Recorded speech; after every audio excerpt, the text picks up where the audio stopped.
Okay, we'll just try a little bit here, Jean. Will we? We are in my house, and it's July 20th. Yeah, And 2007. 2007. And I invited you over for lunch, and we're just going to take a little trip down memory lane. Oh, my gracious. Talk a little bit about life and about your life and about remembering Mom, since it was her birthday yesterday and she turned 80 years old. Oh, that's right. And today is Uncle John's birthday and he's 80. So we thought we'd do this little video. I'm just going to ask you a few questions about things that you remember about growing up and about the Conways and about... You wouldn't want to hear a lot of things I remember. My memory's sharp. You'll be sorry. Yeah. Well, I gave you a little bit of roast there, and you said something about mushrooms. What was that all about? Oh, I hate them. I hate mushrooms. Well, a lot of people like mushrooms, but when I was little once, we went to Aunt Betty Y up in Mankato. She had a nice big dinner. We all got in the car. We picked up Grandpa Donovan, and we drove up there, and everybody ate the mushrooms except me. I wouldn't eat none because I didn't think they looked good. I wasn't going to eat none. Mm-hmm. Mushrooms? Ugh. But on the way home, everybody got sick. Ew. I mean sick. Wow. They pulled over to the side of the road, Dad did, and he vomited, and Grandpa Donovan got sick, and the kids got sick. Dolores and Joan and Bob, they all got sick, and I remember, I didn't get sick. I didn't eat no mushrooms. Yeah. They ended up going to the doctor after we got home and stuff, but I've never ate a mushroom since. I think Aunt Betty tried to kill us. Really? She probably didn't, but Aunt Margie. Aunt Margie. Aunt Margie. Wow. Margie Y. So how old were you at that time? How old was I? Oh, I don't know how old I was. I don't know, maybe 8 or 9. Really? Yeah. So Mom was just a little bit older than you. Oh, yeah. 2 years. Yeah. Wow. Well, tell me what you can remember. What's the earliest memory you have? Oh, I don't remember that far back. The earliest memory you have of growing up back in Waseca. And tell us where you were and what you were doing and what happened. Well, I remember one time that we lived over on Uncle Tom's place. And it was cold and winter. Dad went out to start the car, and he couldn't get the car going. So he goes and gets an old horse called Shorty out of the barn to pull the car out to the road so he could go down the hill. And who do you think he got to lead the horse? Who? Me. Oh. Because I said, oh, I will, Dad. Wow. I have learned through then times not to volunteer so much. Yeah. But at that time, And I did, and I kind of froze. And I remember leading that horse out there. We got that car and unhooked him, and I had to take him back to the barn. And I remember Mom, she felt so bad because I was half frozen. I remember that. How old were you? I don't know, but it was before Mom died. Mm-hmm. How old were you when your mom died? About 11. About 11. So this was probably around that time? Yeah, I remember 10 that. maybe? We lived on Uncle Tom's farm. Hmm. But I remember Mom was maybe a year or 4 before she went to the hospital. Yeah. Oh, it was cold, but we made it. We made it. I'll be darned. Yeah. So tell me what you remember about your mom. What's your best memories of your mom? She was nice, and she was sweet, and she was kind. But she sure was sick. And she used to get so mad at Dad. I remember one time she come and woke me up, and she said, your dad isn't home. He went to town. He isn't home yet. She says, I think he drove in, though, and went into the garage, and he's not come up. Would you go down to the garage with me? I said, sure. So we went down to the garage, and Dad was in the car, and he'd been drinking, and he passed out. Oh. And she was so mad at him.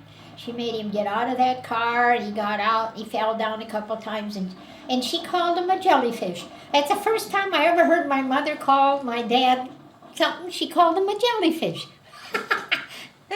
I thought that was so funny. I never forgot that. Wow. But they got along all right. They loved, but that was just something. He probably had too many problems or something. I don't know, don't we all? Oh, yeah. So, But I stayed home with her a lot from school. When she got sick, she had to have somebody stay home, and I'd stay home with her. oh. You know, and help her out around the house. Hmm. Yeah, and then she went to the hospital, you know. She was in Minneapolis for a long time. And then she came home from there, and they put her in the hospital in Waseca. And I remember me and Bob and Dolores, Joan, we went in with Dad one time. We stood down in the courtyard, and they had this old rule: they wouldn't let no children under the age of, you know, a certain age, under the age of 15, come up to the room. She looked out the window and waved at all of us. And then later, maybe a couple weeks later, she died. Well, what room would you say in your house growing up would be the room where your mom spent the most time? Probably in the kitchen. In the kitchen. Yeah. So she was a good cook. Oh, yeah. She used to do a lot of canning. Is that where you learned to can? Well, that's where I learned to can with the paraffin and stuff. I'm an old-fashioned canner. I use paraffin. People don't use that no more. Yeah. But that's, I remember she used to make a lot of jelly. And I watched her making that jelly with them bags up there and all that jelly. And she said, this is the hardest job, don't ever do it. And I never have. I make jam. I don't make jelly. I remember that. She said, don't ever make jelly. I don't make jelly either. She said, it's the hardest. It drip, drip, drip. And I thought, oh, God, what a mess. Yeah. And I never have. She liked to make a lot of pies? Well, she was a pretty good cook. She could always find something to eat. Even if we didn't have nothing, she'd find something. I guess that I heard that I'd find something too, even if it's, I can always find something. It might not be much, but it's something. Oh, Mom used to do that too. Yeah. She would put together pork and beans and hamburger, ground hamburger, Right. like a goulash. That's right. And we used to like that though. And bread and butter, or Yeah. else throw hot dogs in it, or Yeah, hot dogs, or sure make did. we could always find something. Yeah, It's not much, but I guess I inherited that from her. Find Yeah. something. yeah. Well, we're sitting here thinking about Mom since it was her 80th birthday yesterday. Yeah. So I guess we'll say a few words about her. Dolores was real nice. The only thing is, while we were growing up, me and Bob and Joan referred to her as a hot house plant A hot house plant. because she always wanted to stay in the house. Oh, She that was her always place, huh? She was always working in the house or cleaning or doing something, but we'd go out and play cowboy and Indian and everything, or run around, but she never did. She always stayed in the house. But if you came in the house and you tracked up the floor, boy, she'd sweat you with a broom and get you out of there in a hurry. Wow. But she was smart, real smart. Was she theatrical? Oh, I don't know if she was theatrical or not, but she was. One time she was in a play, Oh, and she cried real tears. Oh, well, that's when we went to school at an old country schoolhouse. It doesn't even exist anymore. They've moved it to a historical site in Waseca. We went there, and at that time, for entertainment, the school always put on something. Basket lunches or picnics, and everybody'd come.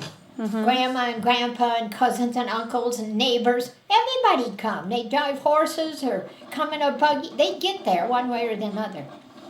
And it was really a crowd, and the schoolhouse and one part of the schoolhouse had a raised area where we used to do our lessons. So they go to put on a play. And me and Dolores had to get there. We were cooking and stuff, and they said we had to tell about beating the eggs beating the egg white, beating the eggs. Mm-hmm. And we were young, and she got to crying, and they said that you had to whip the cream Mm-hmm. and beat the eggs, and oh, she just got to cry. She thought that was so terrible and everything, and everybody just, that really added to it. Everybody had a good time, and they really appreciated that. We used to have a lot of plays and a lot of doings at that little schoolhouse. Hannah Landberg was our teacher at the time. I'll be darned. She's passed away now. And you had to walk how many miles to school? It's about 3 miles. 3 miles. Yeah. 3 miles there and 3 miles back. Yeah. And we'd always cut through the field and get there as quick as I could, and we'd hope some neighbor would be going into town. Maybe they'd give us a ride up to the railroad track. Lots of times they would, lots of times they wouldn't. I remember one time we got down there and the road grader was scraping the road, and he'd give us all a ride. First time I ever rode in a road grader. Oh, we thought that was so great.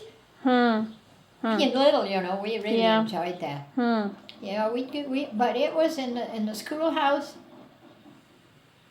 She had a big stove in the corner of the schoolhouse, and whoever got to school first would help the teacher fix a fire and heat the school. It was just one big room with a cloakroom, 2 outside toilets, and we never had more than 21 kids maybe in the whole school. 1 for this grade, 2 for that grade, clear up to the 8th grade.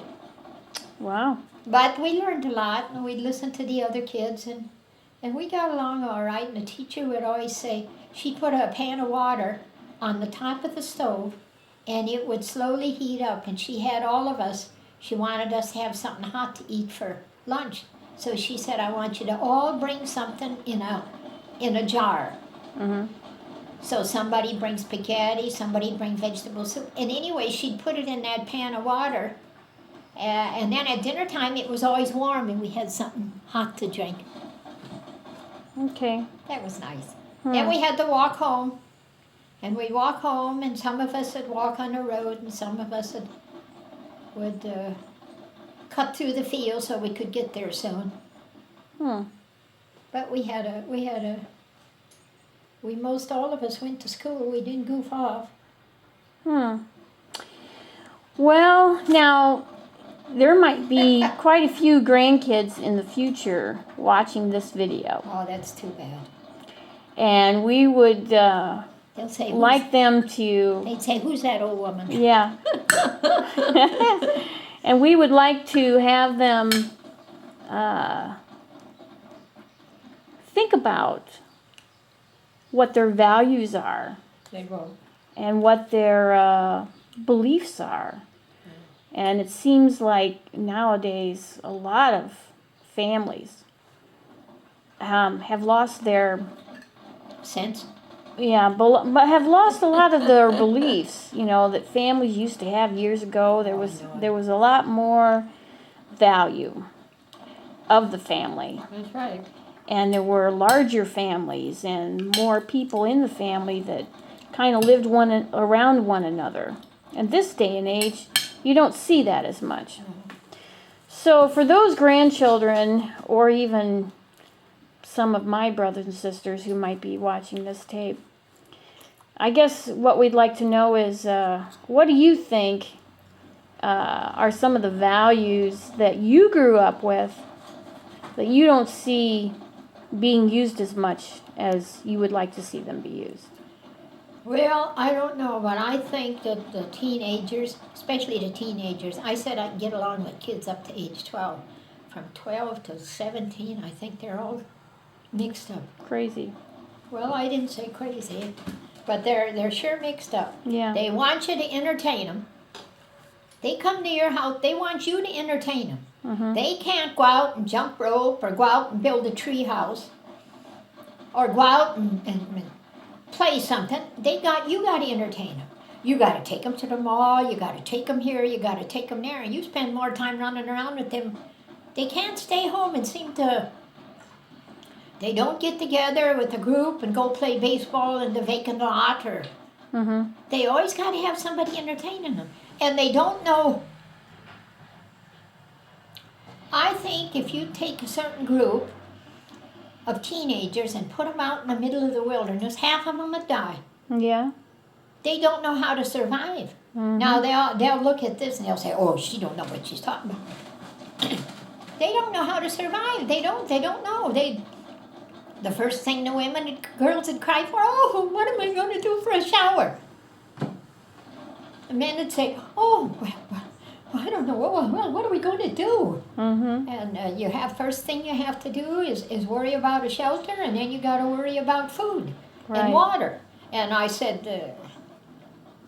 it would be enjoyable to watch them go out and put them in some place with nothing. Right. And they never survive.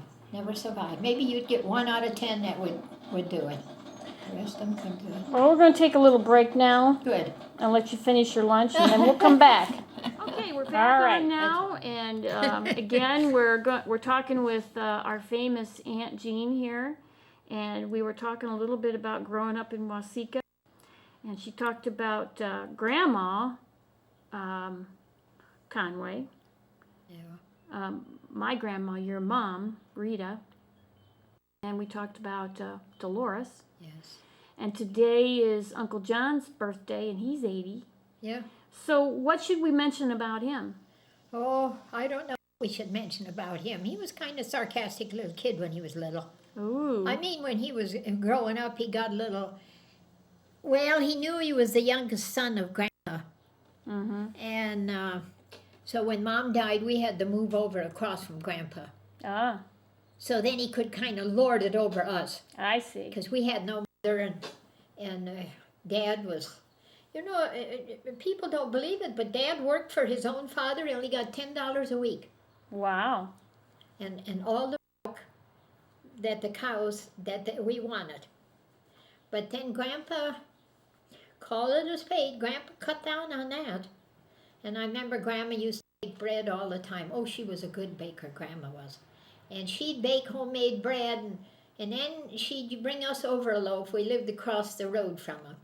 And then he got mad at that. You know, Grandma used to have to hide a couple loaves in a bucket and bring it over to us. Really? Isn't that awful? Yeah. But Grandma was real nice. But Grandpa, everybody got along with Grandpa, the kids did, but I didn't. Mm-hmm. I didn't get along with him because when he said something I didn't think it was right, I told him. Mm-hmm. And he used to get pretty mad at me once in a while. Really? We stayed over there for a long time. Dad had it hard over there. It was a lot of work. But Grandpa'd take us into town. We didn't go to the little schoolhouse no more. We went into town to the Catholic school with Johnny, his son. Mm-hmm. And if you went out there right when his son got in the car and stuff, he'd start driving the car away and you had to chase after the car. That was Grandpa. Really? I hope they got him when he went to heaven for that. Yeah. And but Grandpa, he tried to be fair. But I remember one time he came home from town. I guess he got their place all paid for. And I come around the corner and Grandpa was doing an Irish jig with Grandma. Really? Yes, he got that car. He said he got the house all paid for and everything, made the last payment. He was doing an Irish jig. I didn't even know he could do that, but he did. Wow. I would have liked to have seen that. Yeah, it was really nice. I said, well, gee whiz, live and learn, you know. And anyway, I remember we lived over there, and we never got to town very much. Mm-hmm. Dad would go to town on Saturday evening and buy some groceries, and he only had $10 a week, you know. It didn't go very far. And then he'd come home. So anyway, me and Joan got to talking one day. We wanted to see a show that was on in town, and the show was only a nickel. Mm-hmm. And we each had a dime. We said if we could get in there to the show, to the town, and it was 3 or 4 miles from town, if we could get in there, we could go to the show, and then we could walk down to the creamery and get a big ice cream cone for a nickel. Oh, we'd have it made. So it was probably my fault. I was older, and I said, well, let's do it. Yeah. Everybody was gone. The men were out in the fields, and Grandma was gone. I don't know where she went, to a card club or something. So we got out on the road, and we started walking. We got picked up by some neighbor migrant workers, and they took us into town. We went to the show, You know, it was Abbott and Costello. I'll never forget it. Really? Oh, we enjoyed that show. It was a nickel. After the show was over, we went over to the creamery and got a big ice cream cone, and then we started walking home. Well, in the meantime, at home, they was looking for Jean and Joan. Nobody could find Jean and Joan. They were gone. They looked and looked outside and under here and there, and they couldn't find. They called neighbors. Nobody knew where Jean and Joan was, and they thought, oh my goodness. In the meantime, they're out looking for us, and Jean and Joan get a ride home with some neighbors, and they go in there, and they're tired, and they lay down on the couch in the living room. And when they come in to look in the house, there we are laying on the couch, sound asleep. Uh-oh. Well, they didn't know what to do. They were so glad to see us that they didn't do much, but oh God, I sure caught it. I was older. Yeah. And I sure caught it. Joan got off easy, but we sure did enjoy that movie and that ice cream cone. I bet. Yeah, that was pretty nice. And we stayed over there, and this was the second time we'd lived over that way. The first time we'd lived over there, and that's when Mom was alive. And I can barely remember it, but I remember they had outside toilet. And you know how them holes on them outside toilets are. You got to be watching them sometime. And we went in there, me and Dolores, and I got out, and Dolores fell through. Oh my. She was little. Well, we both little, but she fell through. She fell through the outside toilet. She fell Down in... Yeah. Oh my gosh. Well, oh, you think that didn't scare me half to death? I come on down. I think they thought I was dying or something. All this help come, and then Dad and the hired man, I forget what the hell his name was.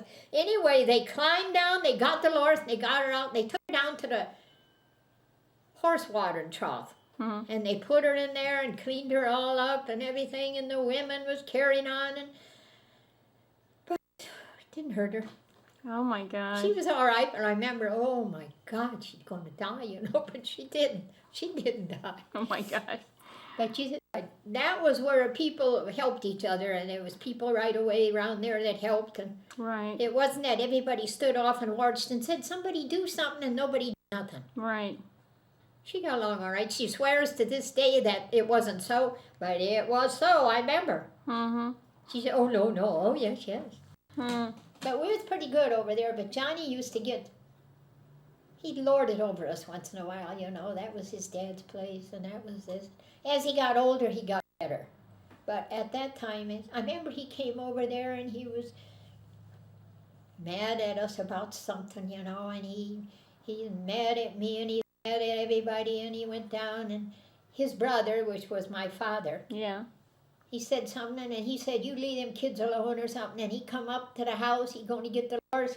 Boy, he did a bad thing. He tracked in on her floor.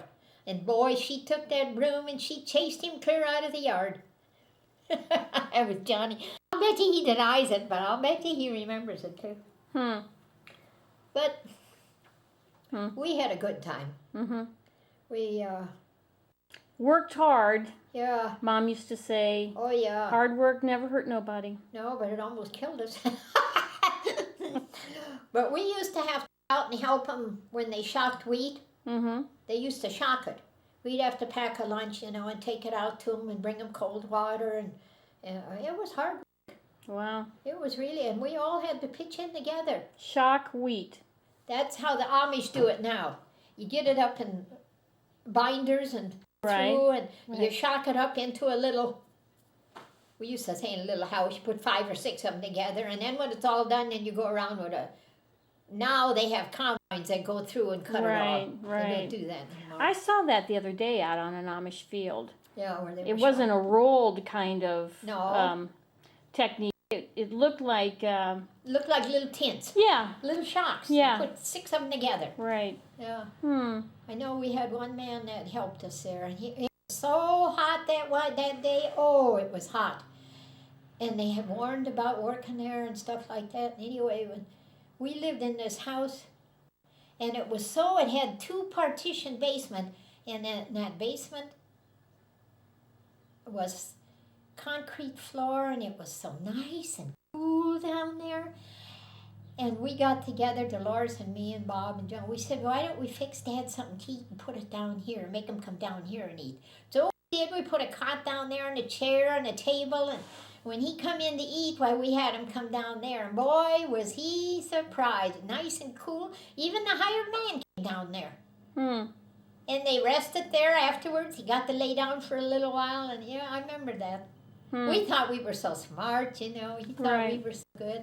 And then when they went out by the hired man, he left or something, and he said he was going to walk over the hill. He's going up to see a neighbor or something, but he never got there. And the neighbor called and everything, and then he died. He died? He died. The sun got him. The sun? Yeah, it was hot. It was very hot, and he died of heat stroke or... Well, how far did he have to walk? It was quite a ways. They told him not to do that, but he did anyway. My Went over the hill to a neighbor's and down another hill. Anyway, he died. They found him out there, you know, and he was all bloated up. Oh my gosh. That's a long time ago. Well, how old was he? Oh, I don't know. He's probably in his 30s or something. Well, how hot was it? Oh, he was way over past 100. My gosh. Because they used to quit out there when it got real hot because they couldn't work. They told him not to do it. He was working up at Uncle Gene's, I think, and he walked across the field. Yeah. Wow. Oh, well, we had our problems. Mm-hmm. Sometimes when you didn't have enough food, which happened all the time at our house, why we had chickens and stuff like that. You'd go out and catch a chicken, or you'd go out and you'd listen real good, and then when you heard and cackle, you quick run where she was, and you could find its nest. Oh. You know. Mm-hmm. They just laid any place at every place. Hmm. And, wow. or you could go out and shoot a chicken. Sometimes, if you were lucky, you could get two with one shot. But you know. Well, it sounds like you grew up with a lot of values. I don't know if we did, but I'll tell you, I don't know what it is with kids nowadays, children. They want to pay more attention to what their friends tell them and what other people tell them than they don't want to listen to their mother and dad. Mm-hmm. They think when they're first born, they're little, they think mom and dad are just angels. Oh, they are the smartest people in the world. And then when they get just a little older, 12 or so on, they get talking to their friends, well, they might be wrong, you know, they're not so right. No. And then when they get just a little older than that, 17 or 18, they think mom and dad are completely crazy. They're old-fashioned. They don't know nothing. Right. And they'll do as they please. And then when they get to be 30, they think, oh, mom and dad they knew a lot. They were pretty smart. I should have listened to them. Right. It takes a long time sometimes. Mm-hmm. Yeah, I don't know. I believe that too. Yeah, that's right. Mm-hmm. And why is it that the young people don't want to go to church very much? Well, it's probably... I delivered newspapers for 10 years. And it used to be on Sunday, there'd be a bus come around and stop different places to pick up people. I thought, how nice. Mm-hmm. A bus, pick them up. But I'd watch them, and the mother and dad had come out of there, and he's smoking, and maybe he's got his sweatpants on, she's got her robe on, and she's got her hair in curlers, and she's smoking, and they put the kids on the bus. Mm-hmm. But they don't go to church. Mm-hmm. The kids go. Mm-hmm. Well, that ain't no way to do. No. And I saw that all the time, and I thought, gee, why don't the parents get up and go to church with the kids? Don't know. A lot of them do that anymore. Mm-hmm. And you wonder whether it's the kids that need the training or the parents. Right. It's not like it used to be. I agree. Everybody went. It don't matter what church you go to as long as you go. Right.